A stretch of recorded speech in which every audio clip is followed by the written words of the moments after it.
Space and Style is both a manufacturer and distributor of building product solutions.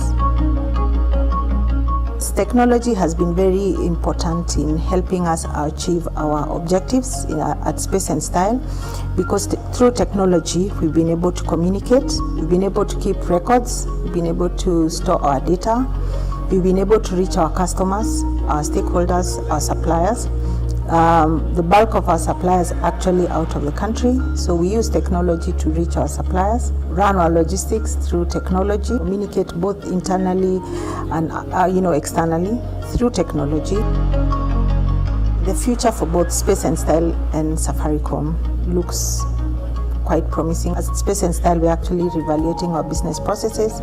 We are now looking to go into digital selling, e-commerce. So I believe that more products will come that will be able to support companies like us to expand and improve our services without having to have brick and mortar shops. And as a manufacturer with an automated line, we are looking to go into smart manufacturing to improve on our processes, improve on our quality, and also ensure that our factory and manufacturing processes are actually quite sustainable.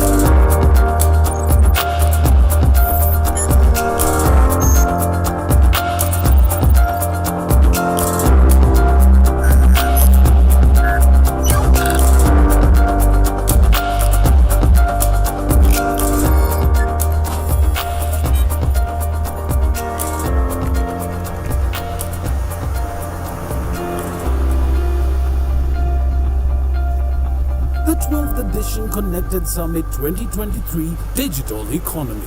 Endless opportunities shaping our future.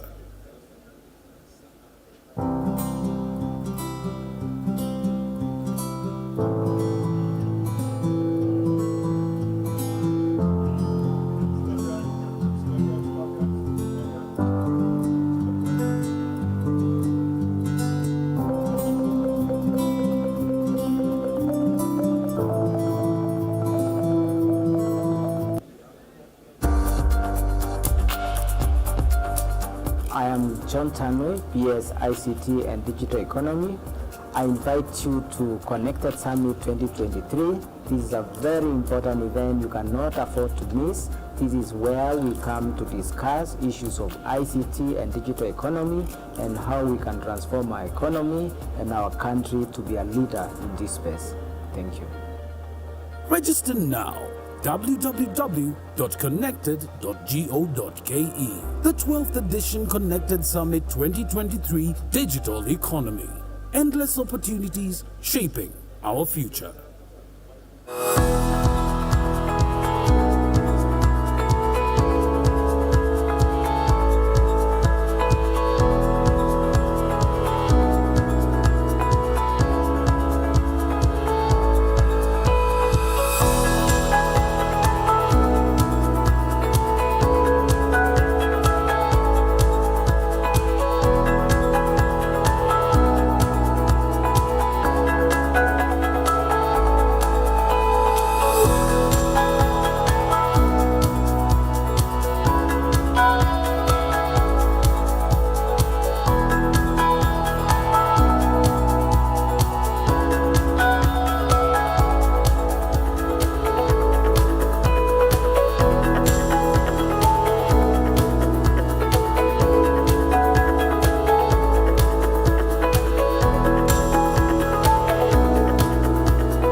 We salute the ones who see the game differently.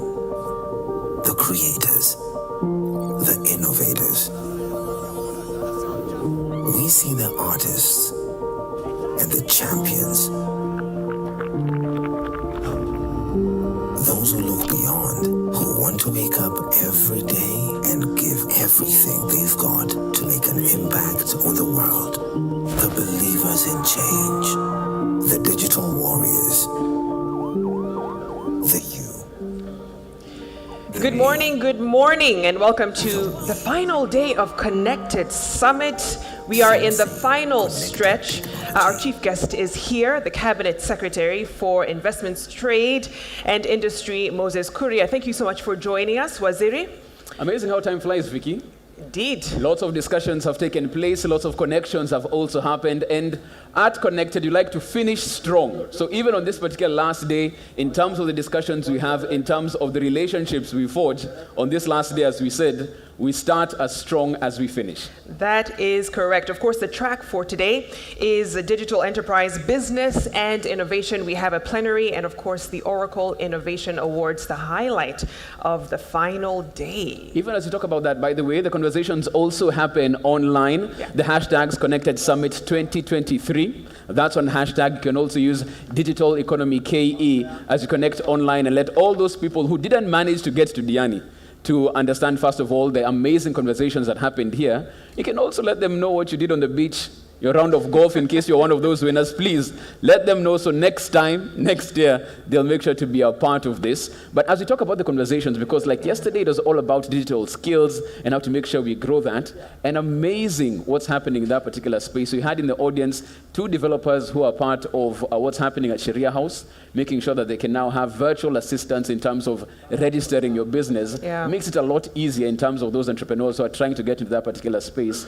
And even as we talk about business today proper, it's an interesting segue to what will happen in this particular sector as well. No, indeed, when you think about the future economy, the future of work, which is one of the conversations, 50 to 55% of jobs by 2030 in Kenya will require some form of a digital skill. So we can't get away from that fact. Right. And not only in a Kenyan context, looking at what's happening globally, we've seen some of the big global companies, JP Morgan Chase, have over 1,000 data engineers just trying to see how they can make sure that their workforce isn't laid off because of technology, but how can they make the technology more collaborative with humans so that it empowers what the labor market needs. So it's not about layoffs every single time, but AI can actually create more jobs. All right, let's now move on with the program. I'd like to invite the ICT Authority CEO, Mr. Kamanguya, to take us through the speeches of the day and, of course, the plenary. Round of applause for him.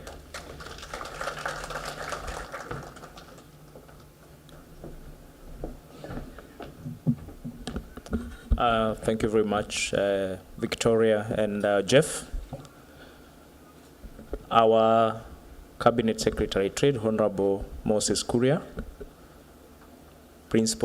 our Principal Secretary, Engineer John Tanui, members present from the National Assembly and the Senate, our Chair of the Board and the Board Directors, industry leaders, distinguished delegates, ladies and gentlemen, good morning. Good morning once again. Thank you very much for joining us in this last day of our Connected Summit. It is my hope that we have had fruitful engagements and also have had a bit of fun. I have seen that a number of us have very interesting move. I was watching keenly when we were having the beach activities. And we'll still give you an opportunity to showcase those skills later this evening. Honorable CS, we have been here for the last 3 days. We started on Sunday with a golf tournament. And the theme for this year's summit is digital economy, endless opportunity, shaping our future. And the discussions have been centered around how we can take advantage of the opportunities in the digital space to grow our economy and leapfrog our country going forward. We have therefore held a number of conversations, but most critically, the tone was set earlier on Monday by our leaders, led by the Prime Cabinet Secretary, our Cabinet Secretary in Ministry of Information, Communication and Digital Economy, and our two principal secretaries there. We have had a number of governors in different sessions. We have had Parliament very well represented, and also, of course, our partners and industry players. So we have deliberated on a number of issues. First, I think from a regional level, we have discussed how then Kenya can become a hub for trade enabled by ICT. We have also looked at the collaboration that we need to put in place between the two levels of government and other partners for us to be able to achieve the digital economy. And a number of critical issues came out during our county forum, including the issues of harmonizing our county laws to support laying of infrastructure, and also how we support the critical devolved functions like health. We've also discussed in length the issues of data protection and cybersecurity, because as we increase access online and provide services, those issues of data privacy will become more pronounced, and we have discussed some of the interventions that we need to take from a policy, legal perspective, but also how we design and build technology. Waziri, we also had interesting engagements on one of the emerging areas on e-waste management, because we have an explosion now of gadgets and devices that are becoming a nuisance in our country and indeed in the region. We also have been engaging the private sector and our development partners on how we can work together to effectively utilize investments from the private sector and the government to reach more citizens from an impact perspective. And one thing that we have agreed, the government is going to provide the required platform from a legal and policy framework. And the government is also going to do the hard work of increasing reach and creating the infrastructure for the public, for the private sector to come and plug in. The issue of funding also have been discussed in these forums, where we have explored opportunities for us to work together so that every single shilling that is spent, regardless of whether it's coming from private sector or public sector, in any case, we agreed that this money is coming from the same citizens. We then use it towards achieving our goals and avoid duplications of effort. As we come to a close, we shall also be showcasing innovations. And we are very deliberate on the area of innovation, Waziri. So we have discussed how we support innovations at the county level all the way to the ward level. And indeed today we have a number of innovations which we'll be showcasing later. That is just but a brief highlight of the discussions that have happened here today, this week. And we really hope that we should be able to have actionable items that will then, take forward in this space. With those few remarks, allow me to invite Engineer John Tanui, our Principal Secretary, to come and welcome our CS.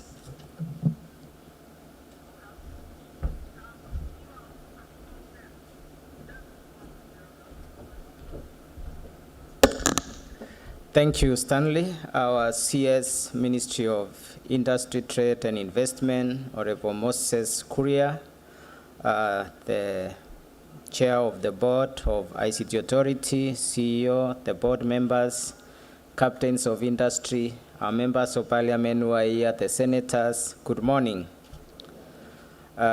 CS, we are quite excited to have you here. My colleague, CEO, has shared what has transpired here over the week. It's been a very engaging moment for us to meet with the industry. This has been our most premier event in the sector for the last 12 years. I think we only missed twice because of COVID. So this has a long history. Some of the great things we have in the sector, including Uduma, the e-citizen, Presidential Digital Talent Program, and many others originated from conversations which were held here. We believed also the days we have spent here this week are going to be part of our history in the future. A number of things will come here, and we are very excited to have CS here because he's a great champion of this sector. I can personally testify of that from the days I joined Concert Technopolis. Is one of the people who would call me and discuss some key issues and challenge me why I'm not taking this option or this option, and he would go out of his way and recommend people I should meet or people I should hear and learn from them, and I want to thank you for that you supported. And over the years now, you've been very good champion for this sector, and now you are in charge of industry, trade, and investment. This sector needs you. Even probably you are in the right place to support our sector, CS, and we are ready to listen to you. Here we have technology partners, we have top tech companies who are here, they are CEOs. We have also our Kenyan entrepreneurs, which you have always challenged me to see which are these companies you can champion. You would wish when you travel yourself or with the president of the region, you'd want to see champions. Many of them are here and are potential. We also have professionals. Personally, I've benefited from these programs as an engineer in the sector, and as I rose in the management, this summit played a role. So we have many professionals here who are also looking at how to grow their careers, and in the public sector and also in the private sector. We also have our legislators who play a key role in this sector, and these are the team who are here. So we are very honored, Wasiri, to have you here this morning. So without much ado, it's my honor and pleasure to invite our CS. Let's welcome him.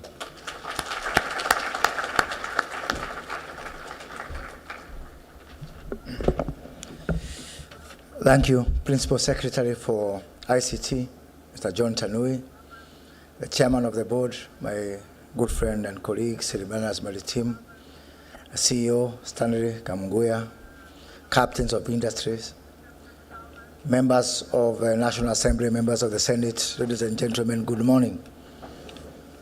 I am delighted to be here today.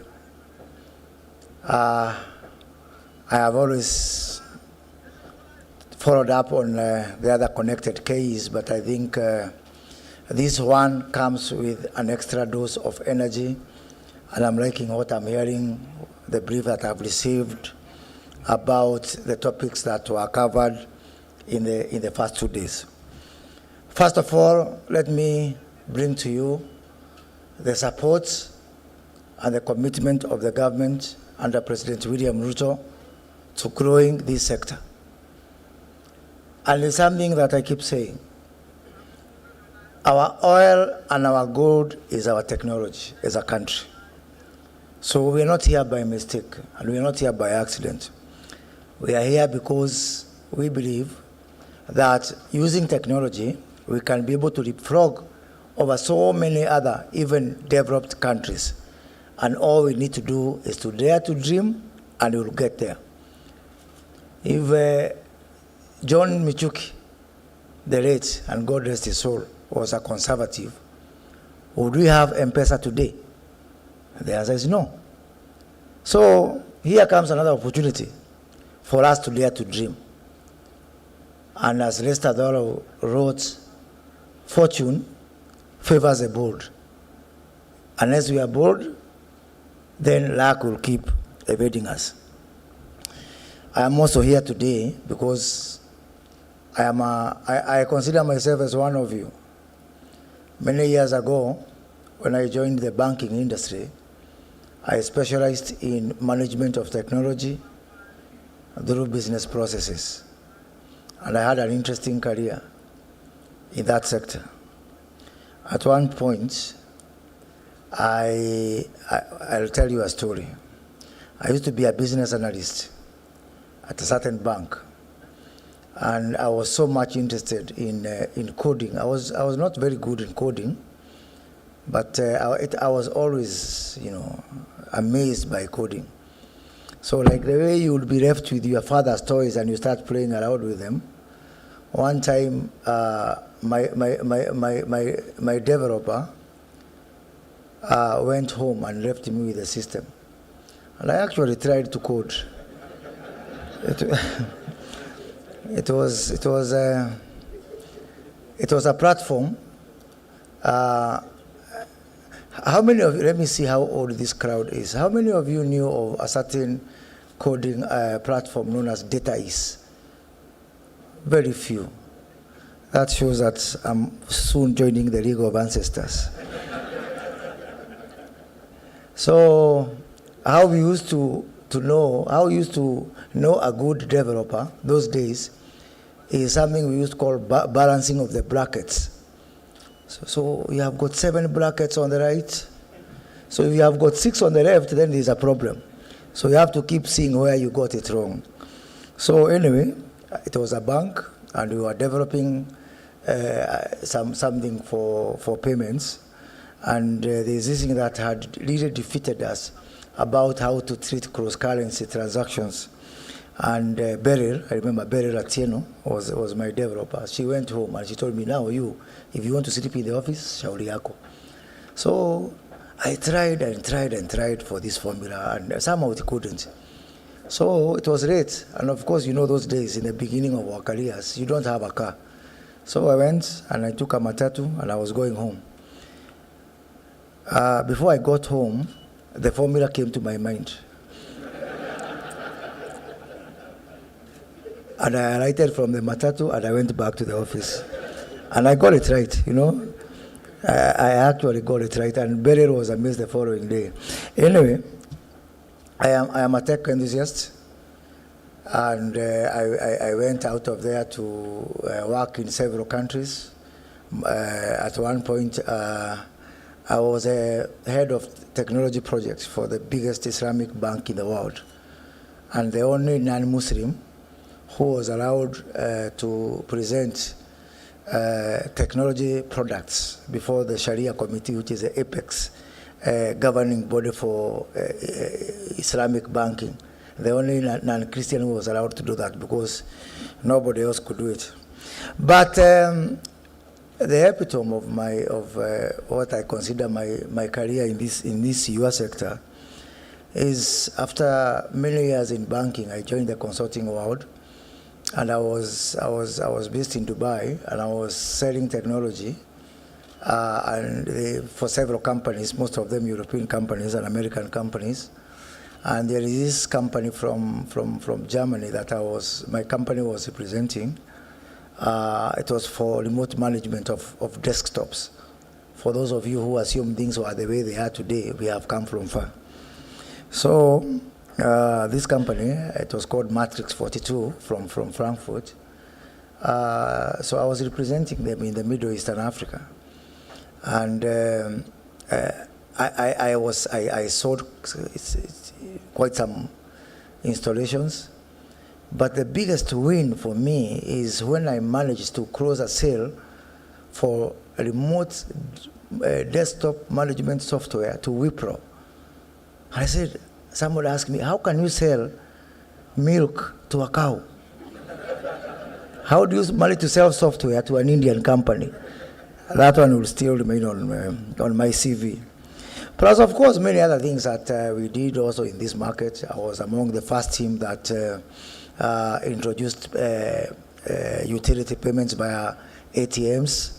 ATM was the highest level of automation you could do, way before the mobile phone. I was in the team that brought the electronic fund transfer, MICL for check clearing, and also what now became RTGS as you know it today. So it's been interesting. I also didn't mention that in the 1990s, when I was in the beginning of my career in banking, all payroll, all government payroll, I don't know, John, if it has changed, but all government payroll used to be managed from a big mainframe system that was sitting somewhere in a Herufi house. And actually, I remember because that machine, it used to heat up, and you have to open the doors and the windows for the air to come in, so that it can be able to process payroll. And that time, civil servants are waiting for their salaries, yeah? And the most difficult civil servants were the teachers, because you are somewhere in Bugoma, and the teacher has gone to the bank, and the money is not there because the mainframe machine. I actually remember the mainframe machine was actually bought on the same year that I was born. Yeah, we were age mates with the machine. And here it has refused. So we have to give it time. Everybody out, let there be air, the windows and doors open, and the bank manager is now calling me from Bugoma and telling me, what do I do? Teachers are here, and you know that the problem with the teachers that they have gone to pick their salary, and they are riding on a bicycle, and there's a jerry can for paraffin, because all that has to be done on the same day. And here the system has refused to work. So, Ian Rorimer, my Scottish boss that time, challenged me, told me, you have achieved many things. Why can't you just crack this one? So I talked to some companies, NCL that time, for those who found NCL in the market, and ICL, for those who found ICL in the market. Those were the only companies which were there in that space, only two companies. So if you do a tender, it's either NCL or ICL. So I gave them the challenge, can't we come up with some innovation to actually, transfer this to PC? Remember that time, that is the year 1996, and 97, 98 there around, and we've just, the biggest technological innovation was Windows 95. Windows 95 has been launched. So anyway, to cut a long story short, so we tried, and finally, NCR promised to deliver a machine from the US, which can, you remember the period that time, that machine, the output was those reel-to-reel tapes. I don't know, many of you may never even have found them. You know, for those of us who are from my generation, we used to see them in the Kenya Film I've seen the Kenya Film Corporation, I think they are somewhere here. So those, those tapes of film, watoto ketini chini, that was the same output that government payroll was, and we managed to convert it to a very intelligent format called ASCII.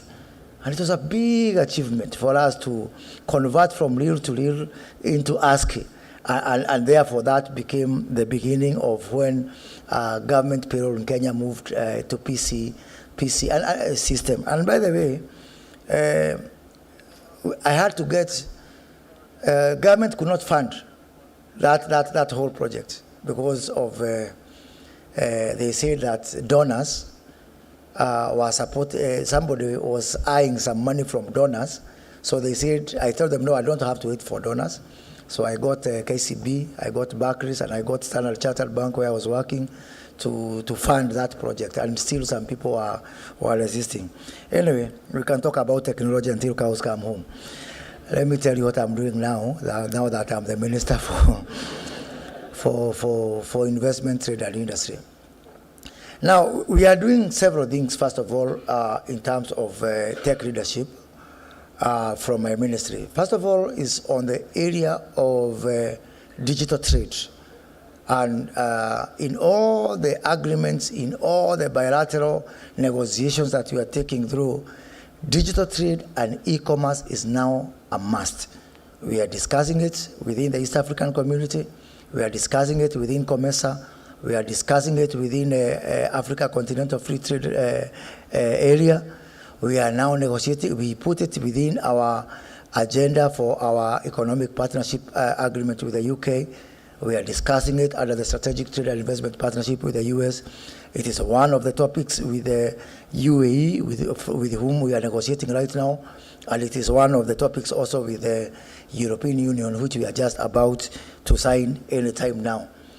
Other than that, we are hoping that by Madaraka Day, His Excellency the President is going to launch our commodities exchange, COMEX. And this is going to have a profound impact on the way we do business in this country. And not just in this country, but also in this region. So you can imagine that now, in another 8 weeks or so, somebody from Moya in Kirinyaga can be able to go to online and say, I have got so many tons of rice. And somebody from Kisumu is going to go online and order for that rice, and using our warehouse receipt system, we trade the receipts on the commodities exchange the same way we trade our shares. And then somebody, once they buy from the exchange, somebody else with their truck goes to Moya, to the warehouse, picks the rice, delivers it to Kisumu, and business is going to be done within this country by people who have never known each other and who don't need to know each other. That is the power of technology, and that's what we are doing. So that's a for us, very important way in which my ministry is adopting technology. Last week, for those who are in the AmCham meeting, we also announced the partnership we are doing with some companies. We're talking to Microsoft and other companies to actually automate the process for engaging businesses and investors in this country through the Kenya Investment Authority One-Stop Center. This system, which we are calling PASHA, and which I am going to work with you, John, to ensure that all these people are registered on PASHA.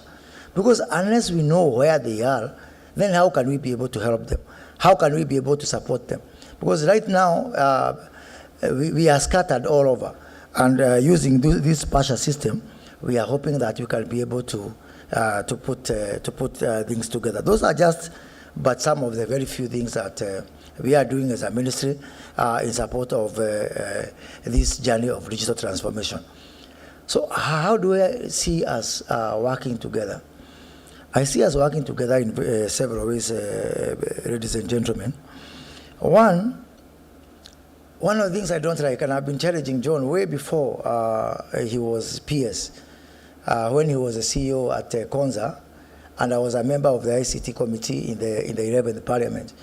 And by the way, John forgot to tell you that all the money that has gone to Konza, I was a champion #1 for driving that money.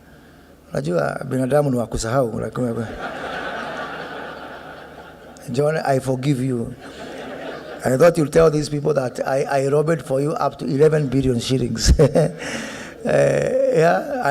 Stanley is aware here, and Sylvanas, also the work we did also in the 12th Parliament. So when I was in my formative years, I spent a lot of time. I used to have an office, a business at Dubai Internet City.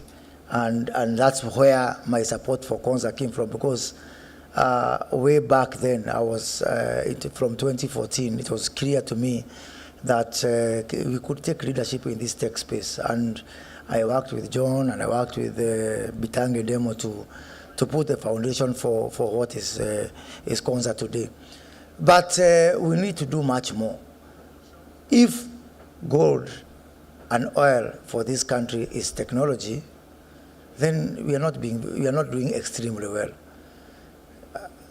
In Saudi Arabia, where I spent close to a decade, if you discover oil, just one drop of oil in your house, you are taken to court and you are charged with trespassing on government property. Because you are asked, how come you went to build your house there? Didn't you know that there is oil there? And oil belongs to the government and the government only.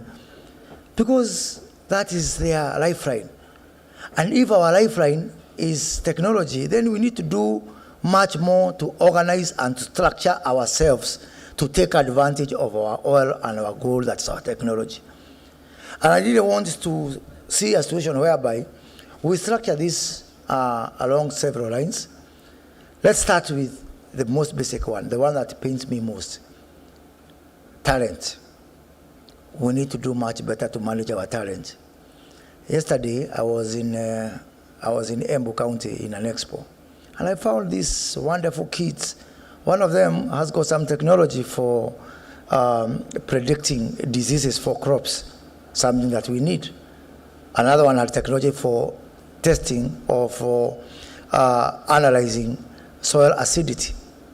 Another one had this technology for managing gadgets, including putting on and off the right remote, blah, blah, blah. It's all over. Then I said, who knows these kids? Where are they? I remember there was some lady from Safaricom, and she was talking about Safaricom taking leadership of Internet of Things. And I was telling her, the things are these ones. These are the things. Don't go and look for things elsewhere. That Internet of Things, Kenya way, these are the things. And I want to challenge you as a sector leader, let's take, you are all here because you are so lucky to have gone through that funnel. Can you imagine, in agriculture, I talk about post-harvest losses. Yeah?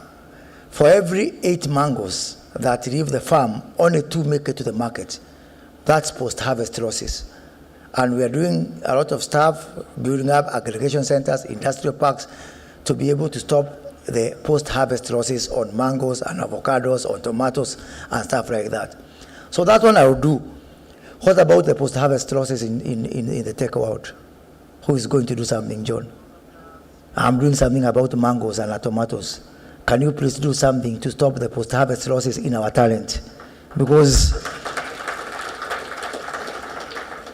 you can imagine, from 10 talented people out there, how many make it to connected KE?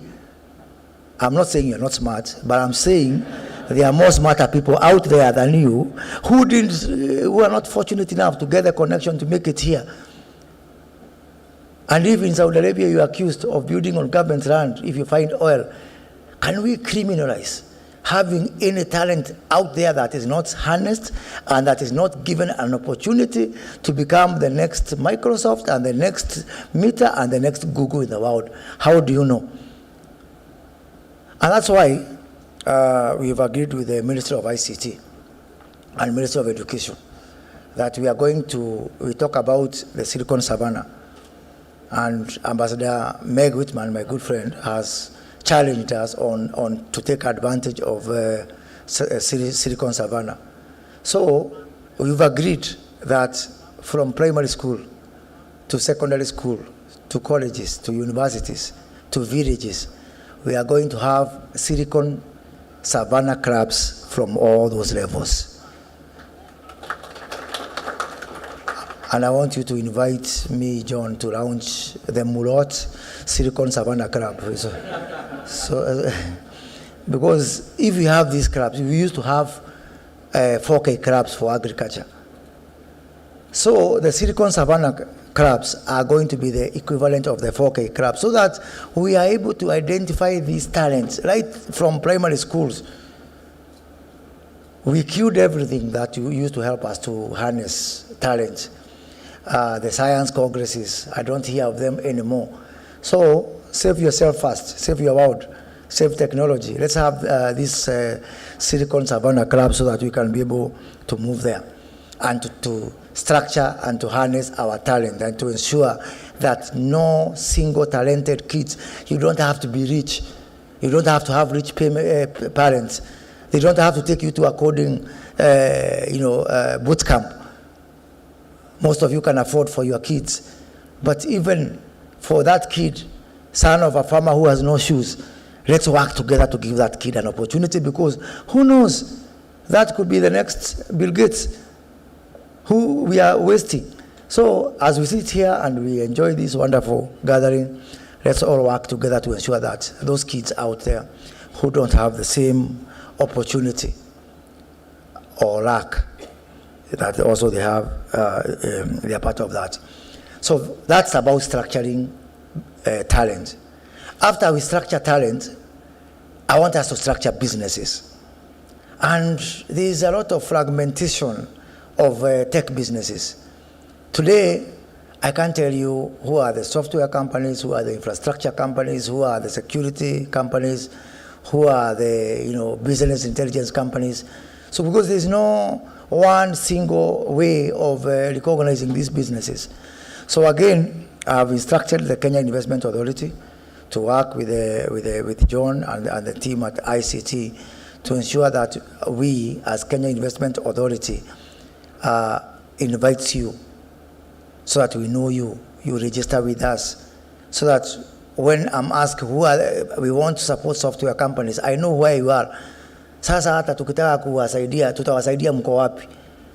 I think, there's a lot of disorder in this sector. And John, let's work together really to structure, and I'm not saying just small, I'm saying startups, I'm saying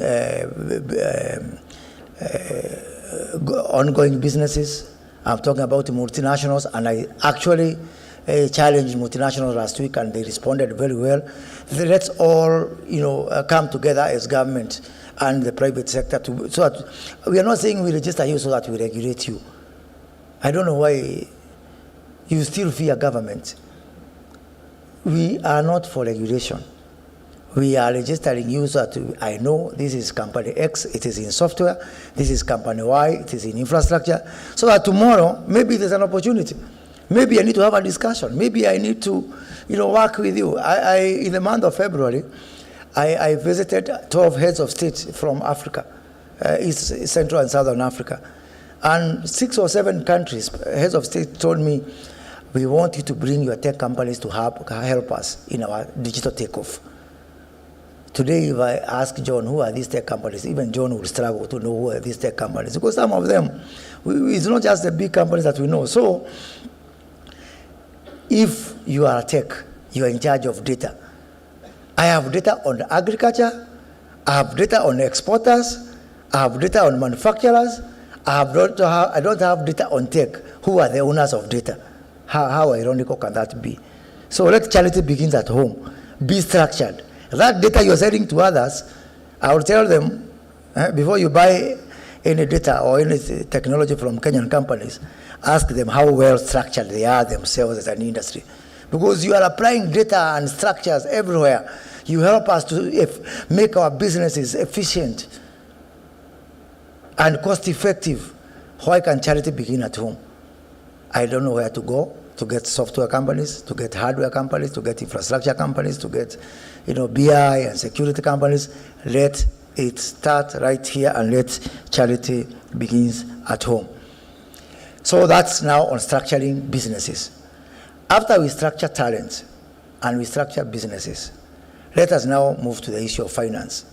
And by the way, let me tell you something. There is no problem of finance in this country. We don't have a problem of money in this country. We don't have a problem of capital. Next time you go to conferences such as this, don't ever again say, "Tuko na shida ya capital." There is no problem. The problem is that lack of structure. Because there's a lot of people moving out there. They're telling me, now when I move to the world, I've been 5 months as minister. In those 5 months, I've been to 23 countries talking to investors and looking for markets. The number one area of interest in Kenya, of course, is renewable energy. The number two is technology. There is a lot of interest there to invest in technology, to fund technology, to establish businesses here which are technology driven. So money is there. Money, you cannot say problem is money. So if we structure talent and we structure our businesses, we become more transparent and more visible and more formalized in the way we approach it, money will come. And I'm working with one of my state corporations, the Kenya Development Corporation. You used to know it as ICDC before we merged it with the Tourism Finance Corporation and the Industrial Development Bank. And what we are doing at KDC is that we are setting up the first tech fund that is government run in this country. And that is happening imminently now. So if you get structured and you want equity investors, ask me. I have them through the fund. This is not just a government fund. By the way, government contribution in that fund is going to be 0.0001%. The rest of the money is crowdsourced. It is a platform for, we are working with World Bank to put together that platform for equity, for debt, even some component for grants for purposes of skills development. And so that now we form this partnership. So I have the money. You just innovate. You just create businesses. Look at the frontiers and ask me for the money. Are you ready? Mko tayari? Very good. I think I'm talking to Masonko hapa wahitaji pesa. But it's okay. So the other area is actually on structuring innovation. Because also innovation is all over. It is like abandoned children out there, who leave people to their own devices. I have been talking to universities, and I have lost count of the number of innovations which our kids develop. Then XYZ big companies, including, by the way, multinationals, they go and talk to these kids, and these kids just give their innovation, no patents, nothing. They just give it for a bowl of soup. And this is not acceptable to me. So I've also instructed another state corporation within my ministry, the Kenya Industrial Property Institute, KIPI, you all know KIPI. And I've told KIPI, I don't want innovators to come and look for us in Nairobi. I've asked them from next week, they are going around all the universities, picking up all the innovations and giving them trademarks right there at the university level. Yeah, instead of waiting for them there. So that now the discussion between the innovator and the entrepreneur can be a more balanced one. Because right now it's not a balanced one. It is one guy is there, big guy, strong guy, that is the entrepreneur. The innovator is down there, and the innovator has got no freedom of choice. He has no freedom to say no. Now what I want to do is to empower that innovator so that we can also have some voice on the table. Yeah, because if you don't put these people on the table to discuss, to be part of that discussion on our takeoff, on how we take forward our digital transformation, they will be there, but as part of the menu. And today, they are not on the table, they are on the menu, because you guys are chewing them mercilessly. Finally, is on the issue of the business environment. And last week, the president made some, historical, earth-shaking, groundbreaking announcement. Sometimes I don't think governments are lucky, because I don't think we were given the recognition we ought to have been given. Some of the things that have really hampered tech investment in this country, within a 20-minute speech by the president, were knocked off. Take, for example, I've seen the logo of AWS here. and all the other people who have been talking about the 30% ownership rule. And I'm happy our parliamentarians are here because next week our ICT ministry with my ministry are sending the proposals to Parliament to remove this regulation for the 30%. If you are Kamau and Wekesa company, and you formed your company hoping that you are going to be the local partner, the local shareholder for Google, too bad for you. It will not happen. It is not possible because that is not where the world is headed. The world is headed into an area where we have got a liberal environment for investment. The issue of tax, withholding tax for and VAT for, and actually even excise duty for export of services, we are sending proposals to Parliament through the finance bill to get rid of that. So that if you are here in Nairobi or Mombasa, and you want to do business in Tanzania, right now what's happening is that when you get paid, we are taxing you because of exporting that service. So that's really coming to an end, and all this plus all the other bottlenecks that the president announced last week is so that you can be able to create a conducive environment that is going to continue attracting investment in this gold and oil that is our technology. And then it's on the issue of our infrastructure. The program that John and Eliud in the ministry are rolling out with ICTA of 100,000 kilometers of fiber is unprecedented. And you are in the industry, go to any country, probably South Korea or something like that. So it's going to place Kenya on the map, firmly on the map. But we are not going to depend on government financing to take off this huge connectivity project for two reasons. One, because it's not the right thing to do. This is one area where the private sector needs to take lead, and I'm going to ensure that we create a mechanism where the private sector can be able to undertake this project. Government's role should be regulatory, supervisory, enabling, and policy making. That is the role of government. The other reason is because we have no money. Yeah? Even if we wanted to, we don't have money, the kind of money to be able to take off this project. So I want to invite those of you who want to take part in this project.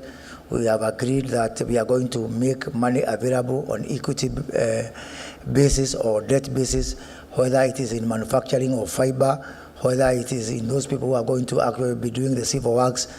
Once you go to John and John gives you the contract, John will send you to me, and I'll ensure that you have the money. You don't have to go and get frustrated by our banks. And you know what has been happening? I have talked to our partners, our development finance institutions, most of which are working with KDC to make this money available. And I want to challenge banks, the commercial banks. I want to work with all of you, and I will put you together so that we can be able to work together. But there's a conversation we have to change. A bank goes out there and says, I want to fund the tech startups in Kenya. I want to fund those people who are in the digital transformation, who are manufacturing fiber, who are doing the civil works. So give me money, I go and lend to them. So Mr. Velvet Hart of a development institution out there gives money at 1%, even 2%. Then the bank comes here and gives you that money at 18%. If it was money from, let's say, deposit mobilization for which they are paying, if it's expensive money, I can understand.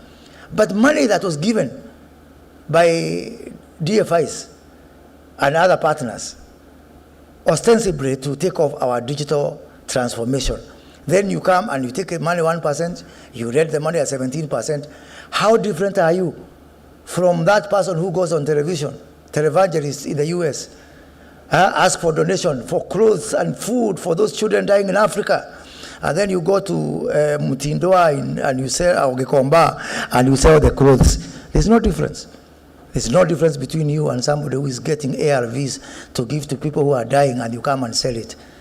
Getting money cheaply and not giving that money at the terms for which those people who gave the money intended is criminal, is unethical, is morally wrong, it is indefensible.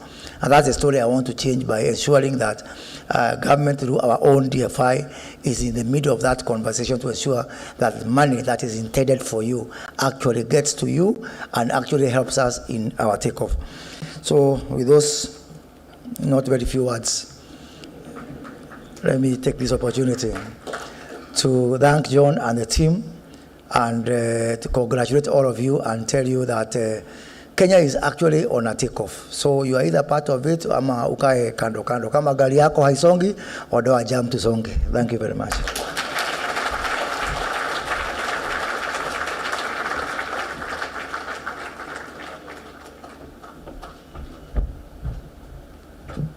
Thank you very much, Waziri.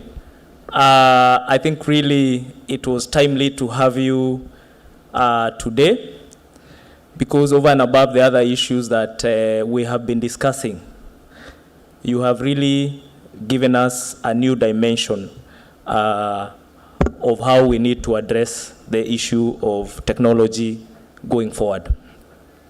We particularly welcome the idea to establish the Innovation Fund. It is indeed an area that we have been struggling, and you have captured it very well, how our innovators are selling out their innovations to foreigners, so cheaply, when we should be getting value from them. We also appreciate your ideas around collaboration with KIPI, because again, that is an area that the technology space has been struggling with from an IP perspective. We think that we cannot talk about the digital economy without working with you as the CS for investments and trade, because while this area is heavy in investments, you have actually made it so simple and provided guidance in terms of how we can structure these investments. We thank you very much. I now want to invite Jeff to pick up the program from there. Interesting. There's never a round of applause for the MC when he comes back on stage. Thank you so much for that, and of course a very insightful speech into that particular regard. And CS Kuria, you're absolutely correct. Kuna masonko wengi pana hapo nyuma, but CEO will give you my number. Unaweza cheza kama wewe kwa M-Pesa yangu. Do what you need to do. I'll leave it entirely up to you. But of course it touches on a raft of issues, even as CS, from talent to structure, to capital and deal flows, and how that's working, and how we can actually try and level the playing field when it comes to that whole David and Goliath issue of intellectual property. How do innovators feel safe when they get to the deal table and they don't have the patents that they need to actually negotiate from a position of strength? So very key issues discussed there, and very interesting and pertinent as well, because our next speaker has been in all of those spaces, has worn all of those hats as well. I'm talking about business executive, techpreneur. He's also a television personality. You've seen him there as well, as he's structured and invested in certain companies. Let's please welcome on stage our speaker, Christian Anu. Round of applause for him, please.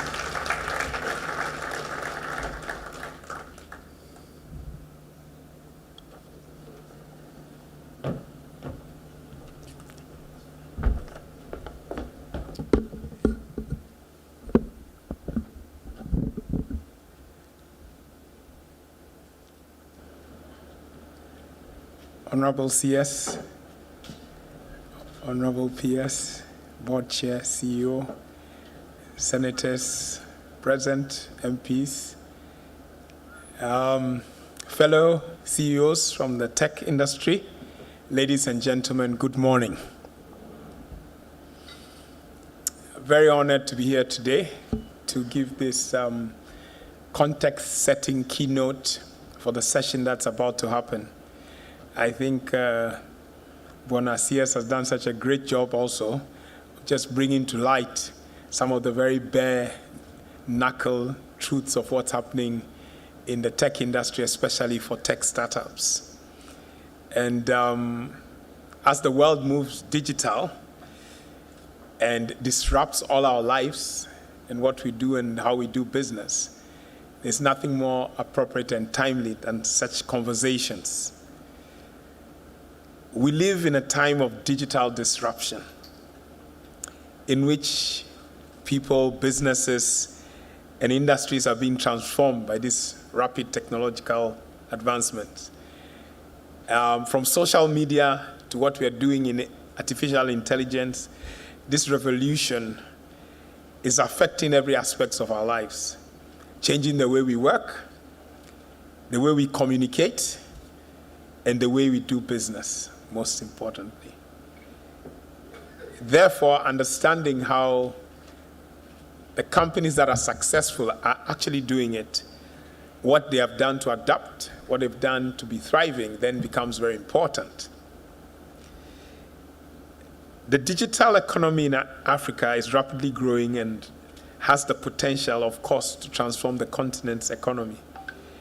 And one statistic that is very important for all of us in this room today is that IFC's valued the digital economy at 180 billion, but more importantly, not the 180 that it is today, the trajectory or the projections are that by 2025, we're looking at around $800 billion. However, despite this growth, African entrepreneurs still face significant challenges. And the first one is always cited as access to funding. And so when the CSA is putting together a fund, and very little of it is government is going to be crowdsourced, that is music to my ears, and that is music to the ears for a lot of entrepreneurs. As an investor in the tech industry, the one thing that I've always told people is that there is no lack of innovations. There is no lack of creativity. There's no lack of entrepreneurs wanting to go out there, start businesses and create jobs and create growth companies that can pay taxes and grow our economy. But that lack of credit has been one of the things that has prevented it. Obviously, sometimes we've lacked the infrastructure. Sometimes it's the poor regulatory environment.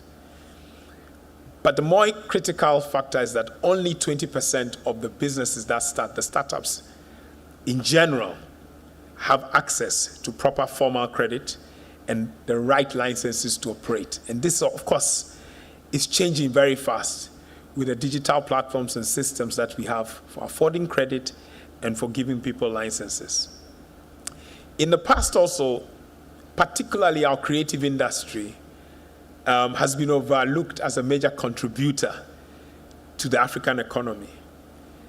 However, we've seen that creative industries are changing dramatically. Why? Because of the digital platforms and the digital technology.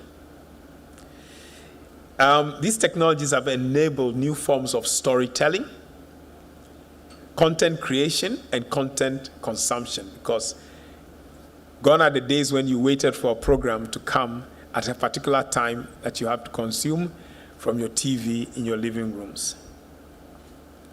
Last year alone, $177 billion was spent on film, on gaming, and animation production around the world. 177 billion. And I'm asking, or I'm saying, I believe 1% of this belongs to Kenya. 1% of this pie is $1.7 billion. I believe this belongs to Kenya. So the question becomes, what steps must we take in order to attract just 1% of $177 billion of this production? I know Netflix and a couple of content platforms have begun production here, but the question is, can we accelerate that? Because the creative industry has a lot of potential to bring us opportunities. And because of the digital platforms, we can do this. In 2022, African startups raised $3.2 billion in funding. 3.2 billion in funding. Then the question becomes, if the entrepreneurs are there and the funding is there, for Africa in general, how is Kenya positioned, or how are we positioning ourselves in order to take advantage of this?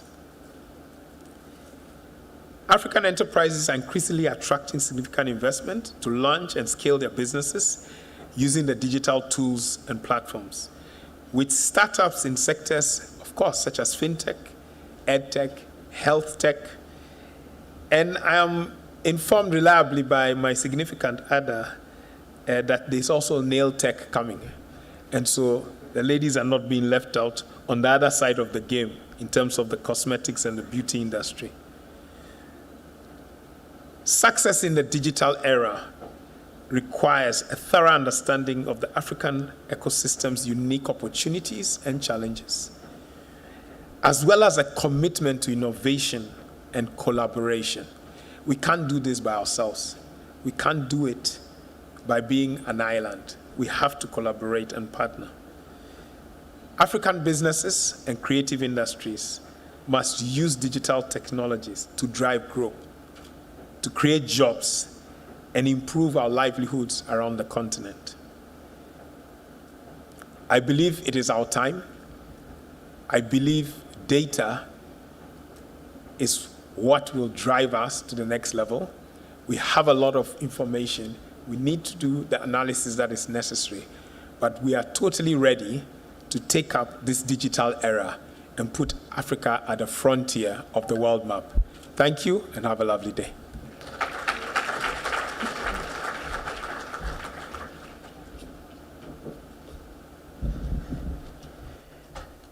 Thank you so much. One more round of applause for Chris, setting the stage. And nail techs are not just the preserve of the women, Chris. They're equal opportunity service providers. So those of the male persuasion, they are ready to serve.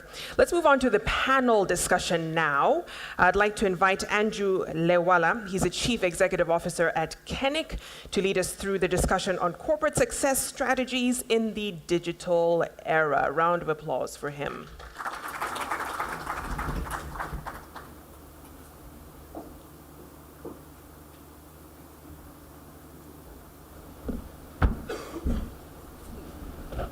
Thank you, Victoria.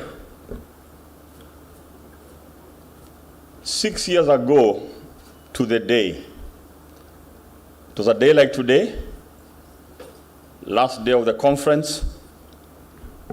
We were preparing for the gala night. I was very excited. I chose to go dancing at the beach without my shoes.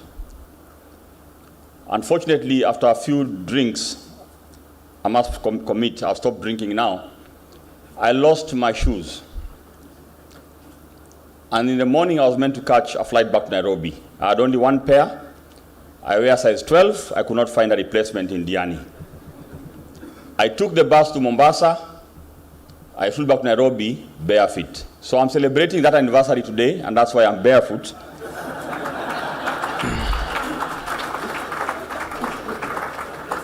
And sorry, Stanley, the cheerleader at ICTA, I hope it does not lower the standard of the conference. But also, 30 years ago, my mom prophesied, I will be an evangelist. I protested. I went and did science, maths and physics. I went into computing. But currently, I'm the Chief Evangelist Officer at Kenik. I sell .ke domains. So how right my mom was, I will still evangelize. So today we have an exciting panel, and allow me to call to the stage our panelists to discuss what I believe the Waziri has set the tone very well, and my friend Chris Ananu has also extrapolated on that. So we'll have a few questions and hopefully bring in the plenary to add their voices. Without further ado, I'll call to the front from the Kenya Film, Timothy Karibu. From the Media Council of Kenya, Bwana David Karibu Sana. We have from the editorial board, what used to be called the Kenya Yearbook, Madam Debo Willis, please. Representing the startup ecosystem, the SMEs, entrepreneurs, we have Eric. We have from the banks, the KCB, and Waziri was very brutal a bit there, Grace, who is also heading products there.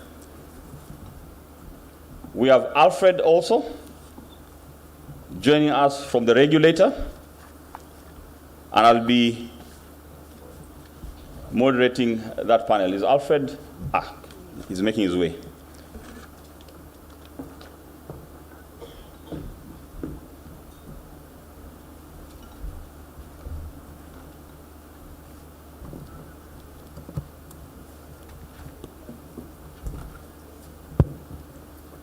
I hope you can hear us loud and clear. Excellent. So we'll get right to it. The panel was dubbed Corporate Success Strategies in the Digital Era. I believe we are all in agreement that the hypothesis question, which is digital transformation the key to business survival? There's a loud answer. Indeed, it is. Yes. And if it is yes, what should we pay attention to? So we'd like to sort of hear from the panelists, their voices along the sectors they represent, on the big question.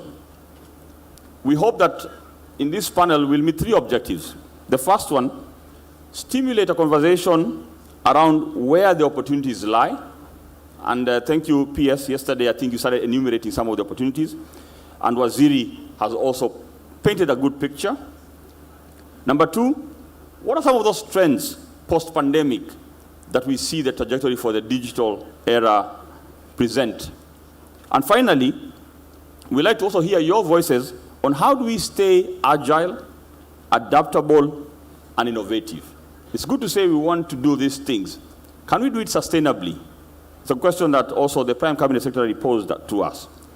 So I'll allow my team to, within 60 seconds, introduce themselves, what sectors they represent, and then we'll go straight into a quick fire question and answer.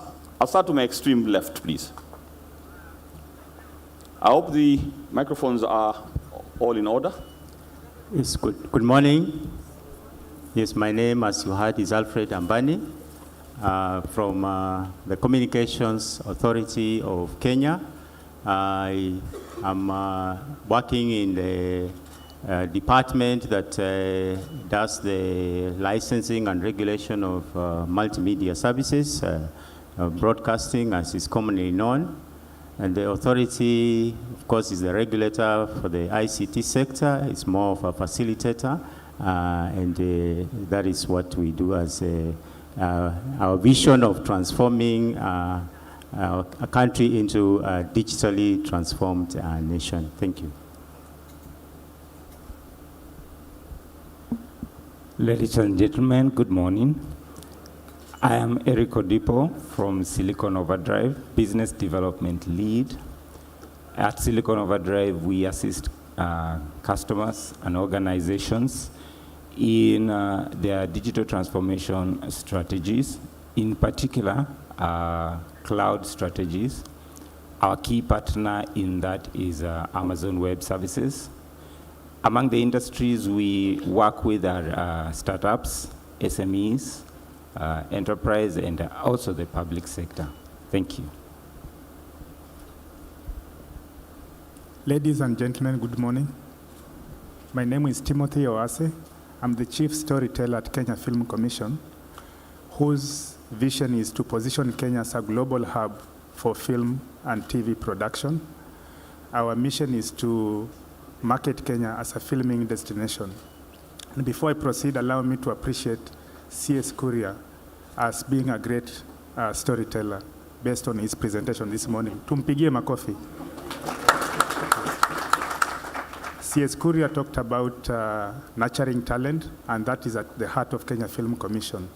So in line with the theme for this year at the Connected Summit, digital economy, endless opportunities for shaping our future, I just want to say that we are connected to this theme 100% because our role at the Kenya Film Commission is to ignite the screen sector, which covers gaming, animation, and filming. This is because when you talk about technology, digital economy, you think about the creation of storytelling, management, think about distribution, and how we consume content. So we are going to discuss this as we progress. Thank you very much. Good morning. My name is David Omoyo, CEO of the Media Council of Kenya. We regulate the unregulatable, the people who, when you tell them tumetoka kwa barabara kidogo, wanakuita threat to press freedom. But we keep doing it because we have a duty to do that, and we appreciate the pressure that comes back and forth. Waziri, thanks for support during the last parliament. I like the stories you said. You forgot to say the day in 2018 tulikuwa Kisumu, ukaniambia tuende tupakue viatu rangi, nikajipata mahali nikatoroka nikakuacha. I will say something about it. Anyway, thanks very much, and we hope to share about tech and the media and how we have moved from circulation to eyeballs. The people who saw the stories, the money you get, not the number of stories you write or papers you print. Thanks. Hamjambo nyote. My name is Debo Willis.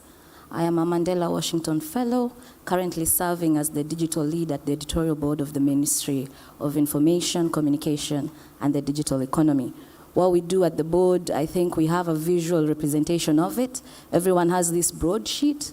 This is one of our publications. I'm excited being in this panel, seeing that we had to adapt as well, and also focus on both legacy and new media in regards to publication. We inform the public of how government agenda affects them. So thank you for having me. Good morning, everyone. My name is Grace Wanjambogwa, KCB Bank Group. I'm the executive lead for products and solutions. As you know, from a KCB Bank perspective, we cover the retail side, so from consumers to corporates to government, and working towards our refined vision of for people for better. We're on a journey, and ours is to make sure that wherever we come from, whether it is a fellow staff member, a stakeholder, a customer, they come out better. So for people for better.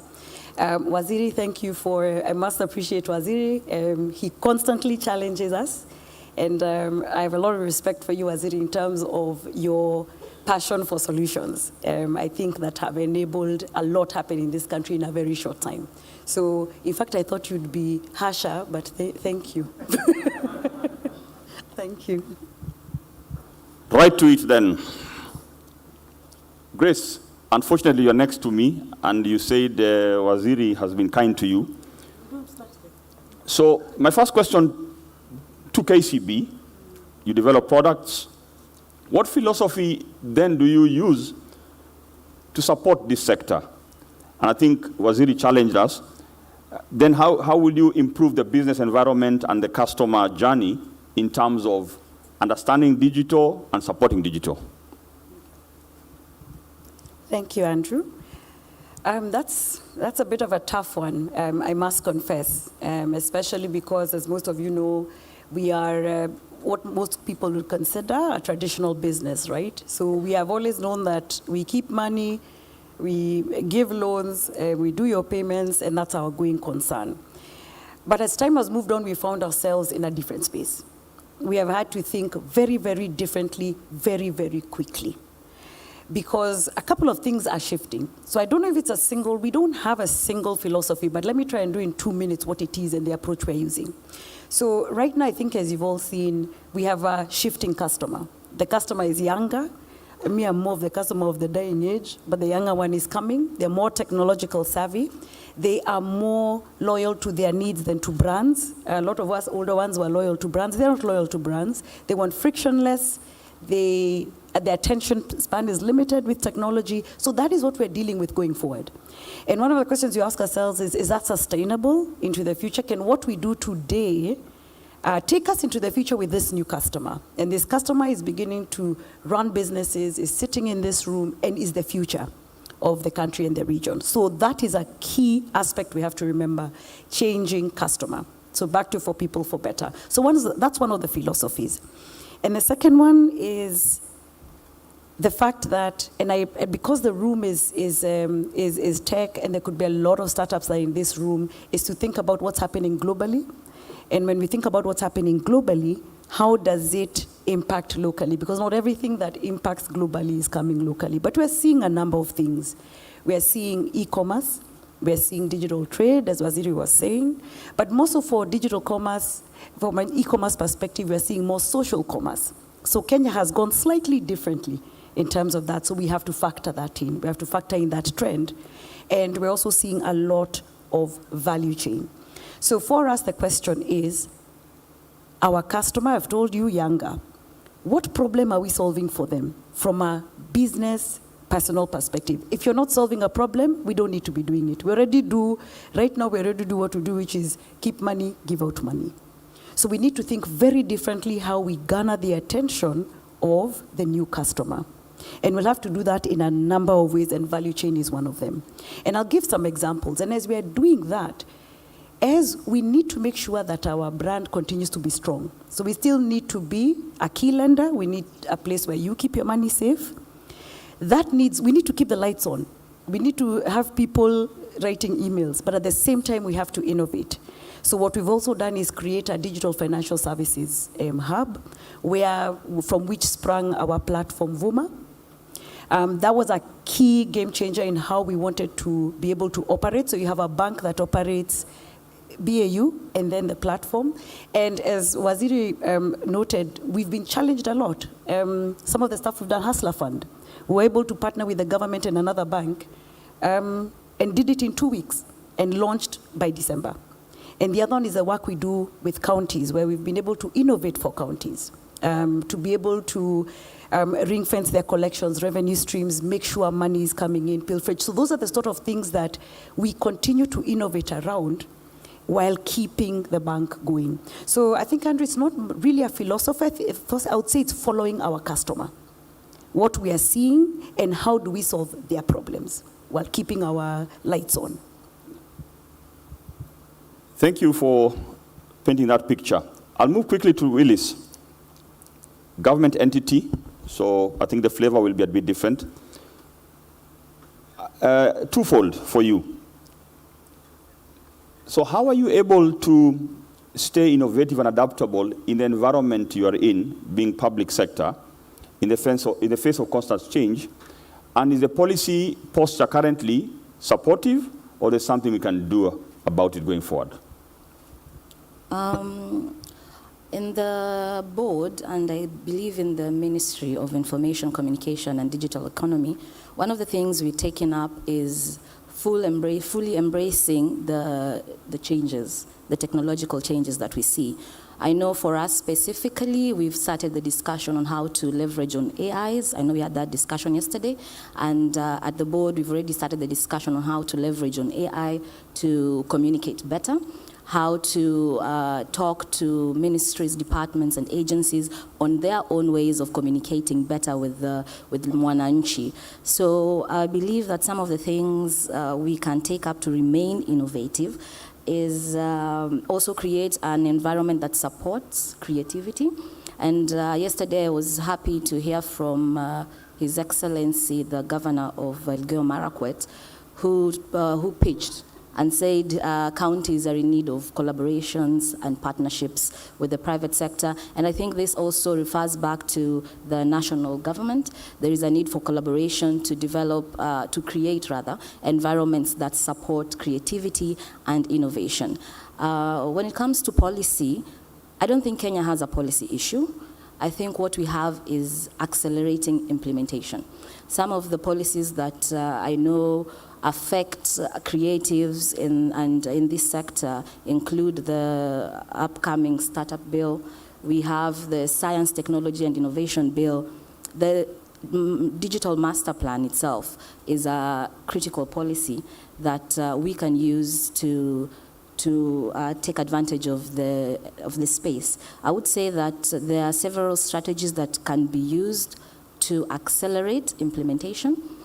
and they should touch mainly on digital skills. I believe KNBS said that 33.7% of Kenyans who are unemployed are between the ages of 20 and 24. This is the most innovative, the most creative age group that we have, yet a majority of them cannot find employment. So an environment that supports their talents, the commercialization and monetization of their talents will be an added advantage to the country. Thank you. Thank you, Willis, for that perspective. Let's move to the gentleman. I'll start with you, David. Again, for the management of time, it will be twofold. On the one hand, as a regulator for the media, what sort of top 2 trends are you seeing playing out in the media space? And the twin question, or the other dimension to that is, will you say then there's a blueprint they should pay attention to embrace these tectonic shifts going forward? Thanks. The first trend I've seen is the tech revolution. I know that's just a general catchword, but in this that as we made the TVs bigger and smarter, our young ones started consuming content on our phones. So we got a bigger screen in the house and all that, but people went to the phone. And therefore, consumption went personal. Well, you want to do something for public consumption, people are very personal. Luckily, because of AI and other revolution, you can now be able to channel content to the person based on what they want to watch and all that. You want to watch Trump, you can get all Trump on your feed, or you want to watch this summit, you can get all that and leave out all the other. If you want to do the crossword puzzle, that's all you will get ever. So what we are going is that you can do all the content that you want as a media house, but using AI and other technology to aggregate that so that individual consumers get that. So you're in one house, on one Wi-Fi, there's someone who wants news, someone is just sports, someone is just international news and all that. It's no longer that one screen that binds the family together like the dinner table. So that's one, that therefore calls for the content developers to appreciate the work of aggregation, and it is AI-led aggregation.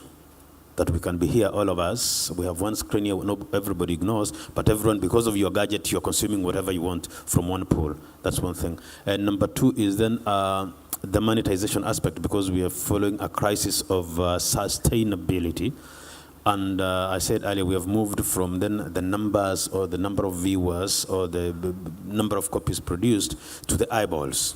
How many people watched which story, and at what point will you be paid by cents, whether it's Kenyan cents or you or dollar cents and all that, so that then the monetization, all of us can be here, watch different things. What has gotten more viewers, the content developer gets a little more shillings than the one who has lesser viewers and all that, and we're not forcing everyone to watch one common screen and all that. So that entire aggregation, AI-led and really private, is what we haven't really realized, so that then we put less and less investment in a public consumed space into a more personal space. I read somewhere this morning that in the coming days, when you go to airports, you walk to the screen, you'll only be seeing your flight and your detail alone. And everyone else walking to the common screen will see theirs alone. That means that they'll be able to pick your eyes and all that, or your features and all that. I think we're moving there into media consumption, where there is general consumption, but what is escrowed or sent into your final gadget from which you consume, is that what you want, and everything is filtered out. And I think that's major evolution that as a media sector need to embrace and think around it other than fight. Thank you. Asante. We'll sort of make some minor deviation as I pull Eric in. I think on the back of what Chris was sharing, let's think about the startups for a bit and the SMEs. You mentioned that you're helping them on this journey. So how exactly are you doing that? Could you give some examples, Eric, in terms of how you're helping them navigate this digital era? Yeah. I think, thank you, moderator. One of the joys of working with startups and SMEs is just being able to see the transformation that comes upon them, or they experience when they begin to embrace digital transformation. At first, the term sounds big and obscure, which is a fault in the tech space we have to correct. But when they get to see what it really does and what it means to them, and you see the transformation, it's very rewarding and it's very refreshing. I want to give a small story of a young entrepreneur that I met and had an opportunity to mentor, and the transformation that they experienced, and this story can scale up to any organization. So this young lady has a company, a small creative company. She's a startup trying to make ends meet. And then she's wondering, how come my business can't grow? How come there's a level I can't reach? Because I know I can help enterprises, but I'm not able to.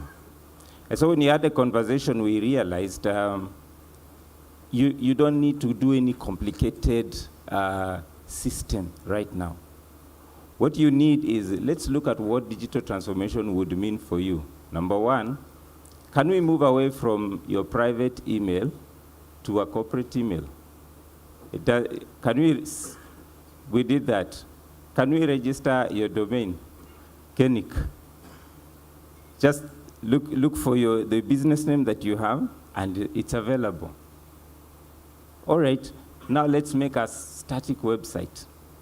Okay, all right, let's now make a static website, something simple, and hosting platforms, cloud platforms to host such a simple website are so available. It was quickly done. And then he said, your digital presence, there's something about your digital presence, can you just upgrade it a little bit? So change your email signature and just improve it just a little bit.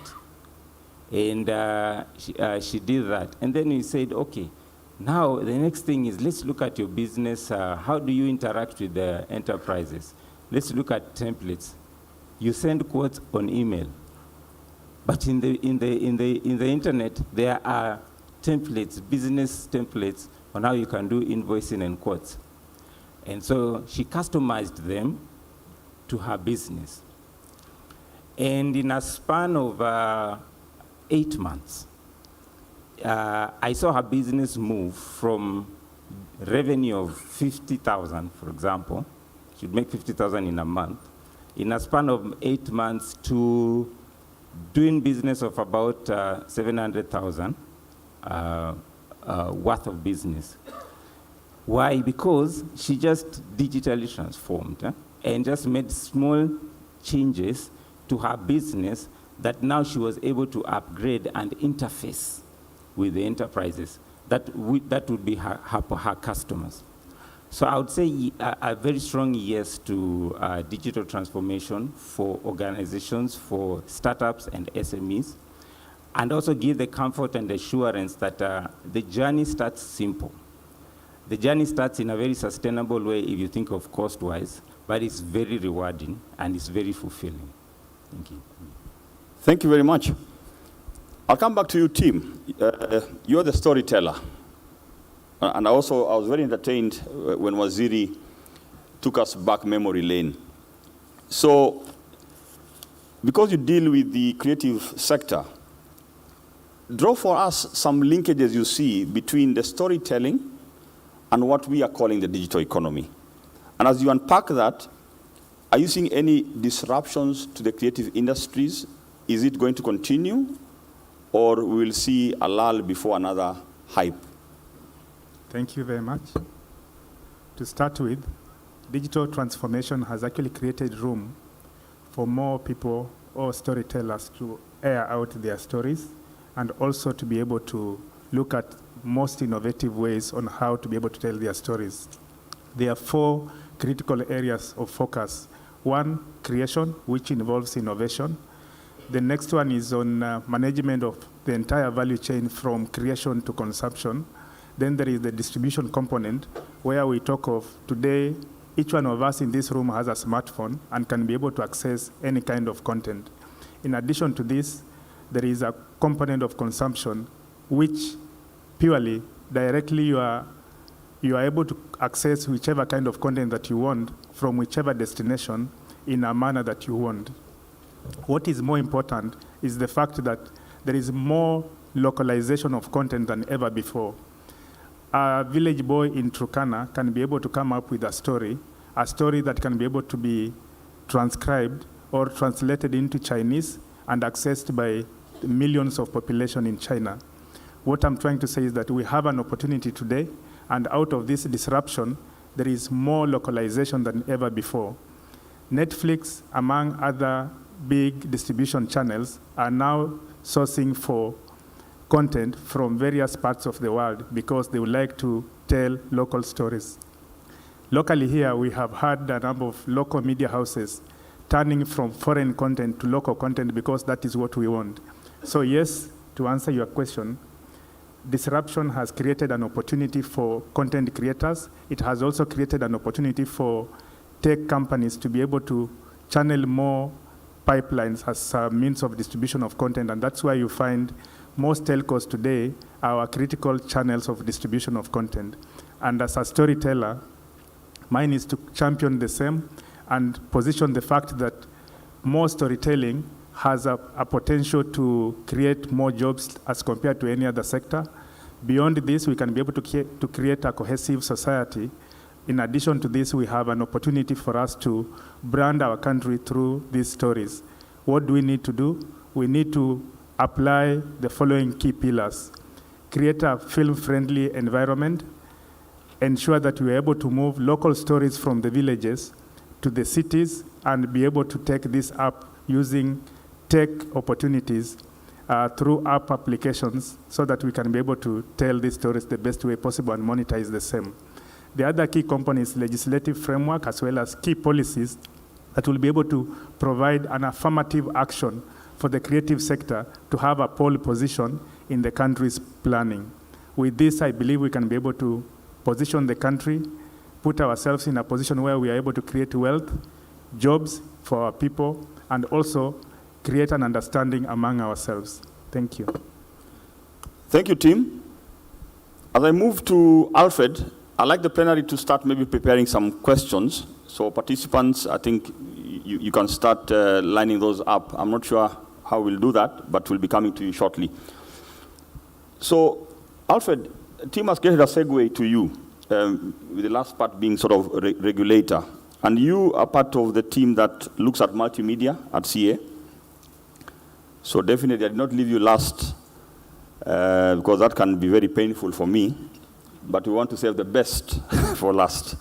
So in this transformation, especially for the people you interact with, your licensees, what are you seeing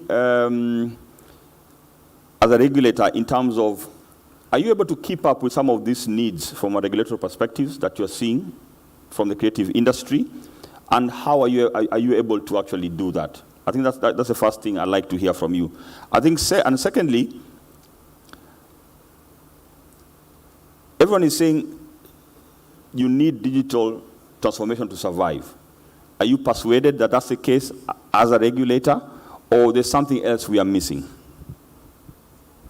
Okay, thank you. I will attempt to give the response to that. But one of the things that I think needs really to be clear in terms of the role of the communication authority, and this is really key, is that the authority is a facilitator. We know that ICT is an enabler, and so the role of the authority is a facilitator, and that is cutting across the entire ICT sector. So basically what we are doing is to ensure that we are able to meet the needs and the requirements of licensees and the consumers at large as we regulate this industry. And so we, in terms of the creative artists, yes, the needs are there, but obviously there are situations whereby as much as we are doing the best we can in terms of availing the resources, there are some areas which we find that because of technological issues or it is not possible to meet all their needs. And I'll give an example. For example, when it comes to broadcasting subsector, radio, for example, at the moment, and giving an example of FM, they rely on spectrum, and we know that spectrum is one of the scarce resources. So there is a planning of this spectrum, but it's not infinite, it is finite. So if we have this amount of spectrum, and we have the players who've taken up that spectrum, there is none that will be available for new ones coming. And that's why at the authority, of course, the challenge that has been coming up all the time is that we are not able to satisfy the needs of our licensees or applicants. And that's why we now move into new areas. And in fact, it's a wonderful thing that digital transformation came, because it is something that is now enabling us to meet the needs of our licensees and at large the ICT sector. So the issue of, like for example, the analog to digital migration, even before a lot of digital transformation has been happening after during the COVID period and after, but way before, I think that was foreseen in terms of scarcity of the resources. So we have seen that there was a big growth in terms of the players. At the time we began the process of migration, we only had 14 TV stations, and because of the limitation of the spectrum in terms of one station per frequency. But when we embrace the digital technology, we are able to compress up to 20 channels in one frequency, and so there has been a ripple effect. And from that time up to the last quarter, we basically, that is December 31st, we have slightly over 300, for example, TV broadcasters who have been licensed. And why I'm saying this is because the creative artists, a lot of their productions, as my colleague from KFC is saying, is that there's a lot of stories out there, there's a lot of content out there, and they need to find channels where these stories can reach the public. And one of the channels, obviously, is through the digital channels that are on the broadcasting platforms that we regulate. The other issue is when it comes to consumption trends of our customers, or maybe the public, let me just put customers who are served by different entities in terms of the ICT services. Their trends have been changing over time, as was indicated by my good friend from MCK. So it puts a challenge also on our media houses, for example, or distributors, to be able to package the contents to suit the consumer in terms of their needs. The old timers or the older generation want to sit before a television to watch news. The young generation consume the news on the go. They want to receive the news all the time, so there is no time at 7 o'clock news or 10 o'clock news for them to be able to consume news. So they consume the news or they consume the entertainment on the go. And then also the mode of reception is different. And that is why at the authority, we are doing everything possible, including even when it comes to the international forums, where we are on the table negotiating for spectrum. Because when we have spectrum, even for telecommunication services, then we are able to introduce, our licensees are able to introduce newer technologies. You see, we've been moving from 2G, 3G, 4G, 5G now, and there is already this year's conference, which is coming up in November, is going to discuss spectrum for 6G for the future. So those are some of the mechanisms that we use in terms of to ensure that we are keeping up with these demands. Of course, on our regulatory side, we have to up the game in terms of even our regulatory, the tools that we use to ensure that we are able to monitor the services and be able to ensure that they meet the quality of service expectations that we have put in place and other compliance issues. So in terms of the transformation, it is necessary. It's something that we must. The digital transformation is a must for us to survive in this competitive environment, and for that requires all of us to move into that space because of the various aspects that I have outlined. And lastly, it's just the aspect of convergence. It's here with us. Before you could differentiate, this is a device for broadcasting, this is a device for telecommunication. Now we are using more or less the same device. The services are running on the same, more or less same platforms. And so we have to keep on encouraging the transformation because at the end of the day, I will not be able to differentiate these different services. One of the measures that the authority has been taking is the introduction of the unified licensing regime, whereby we are sort of technology neutral because of the emerging issues or emerging technologies. There are other areas that we may not have the answers now, but as a regulator, these are areas that we are setting up for study so that we are able to come up with the appropriate regulatory frameworks that will be able to manage those areas that are emerging all the time in this space. The technologies are very dynamic, and there are many emerging issues, so we keep on looking at them, and where there is need for a study, the studies are to be conducted, and then we put up an appropriate regulatory framework for the same. Thank you, Alfred. Very elaborate. And because you mentioned emerging issues, I'd like my panelists to think about a wrapping up question as we do the wrap up.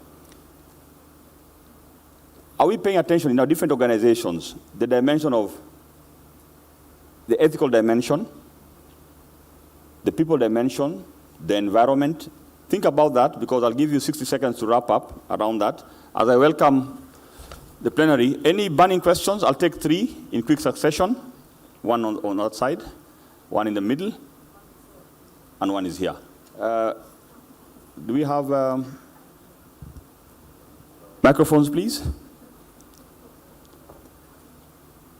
So let's start with the gentleman there, then we'll come to you, Mheshimiwa. Thank you very much. Yeah. Good morning, everyone. My name is Michael Waititu from Jomo Kenyatta University Industrial Park. And I must say that we've been having quite an interesting Connected 2023. This is my second time to attend, and thank you for the panel that you've put together. I think mine is more of a concern that could maybe transform into a question, because we now have the regulators of the media. And David, I think you mentioned there are the people who say that media rights have been broken. But mine is, I think our mind is what we feed it. And I feel like of late, or rather for the recent years, we have transformed our media into horror. And I feel like everything that we're waking up to is breaking news, but for someone who has hacked his wife, and someone who has committed suicide, and such kind of news, an accident which was so grievous. And I keep wondering, what are we trying to tell our Kenyans? Or rather, what are you trying to feed to the nation? Even sometimes I even restrict my children from watching TV. They would rather watch Netflix and any other thing, so that I come to the house and see what they are watching. So my question, or rather my request would be, even as we digitize, can we now start featuring things like what the Honorable CS has been talking about, the opportunities, the mangoes and the avocados?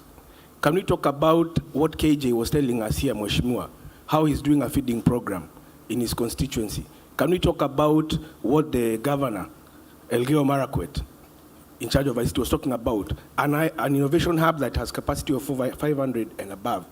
I think those are the things that Kenyans need to hear, so that in the morning when you're driving to work in a jam, everybody's face is glowing. Otherwise, nowadays, if you realize in the morning, those who drive, I wonder why every Kenyan's face wrinkled here. Yeah? And if you hoot, you realize you've just irritated somebody because their thoughts are actually, not what we expect for a digitizing country. Thank you. Thank you. Very clear. We'll take them in quick succession, Mheshimiwa. And then we'll come to you, sir. I think we know who is targeted to, so they'll be ready. Thank you. Thank you so much, Chris. Normally history repeats itself. I hope you have put your shoes safe for you not to go without shoes this time around. Thank you. Now, I have realized, yesterday I was here when Joseph Savilla was presenting the AI. For our children and their children. At least then, we will be part of the story. Thank you very much, and back to our hosts. And thank you to my panelists. I think you can go down now. And I wish we had more time, but for another day. Another round of applause for them, please. Remember, even as we interact and connect digitally, the hashtag Connected Summit 2023, there's also another hashtag Digital Economy KE, and I strongly suspect if we don't have a photo of the only barefooted moderator in this session, might be a slight problem right there. I'm sure it will have to go viral, that one. That is a first, I think, for Connected or any conference I've ever It really is. It really is. And he's come for that photo finish, as you can see. Thank you so much, Andrew. Thank you so much for that. And of course, other than that photo moment, there's a lot that has been discussed in this particular panel session, looking at products, plans, content that is not only audience specific, but also looking at the market and the needs that are there at this particular point in time. There's also that riddle we've had of regulation, legislation, and innovation, and how they can actually move at a pace where those first two don't stifle the innovation that should take place. So very many key points taken from there that actually are supposed to foster this whole innovation space, which takes us to the moment and the time. That's right. Speaking of innovation, we're just about to segue into the Oracle Innovation Awards. So out of several submissions from different tech startups, in 5 categories. So that was agriculture, fintech, healthcare, manufacturing, and public service. 10 came out on top. And we'll be introducing them a bit later on. And then we'll have 5 finalists who will then submit their pitches live before our judging panel, who will introduce a bit later on as well. But this is the exciting bit for sure, Jeff. Absolutely, and to set the stage for all of that, because it is the Oracle Innovation Awards, and what they're trying to do is make sure that all the best practice and experience and tech that they're getting from a global marketplace, they can bring and replicate and take it all the way down to a local level, so the startups at that particular level benefit from the scale and experience that Oracle has. And to set the stage and context for that, let's put our hands together for Christopher Mukua, Cloud Lead at Oracle.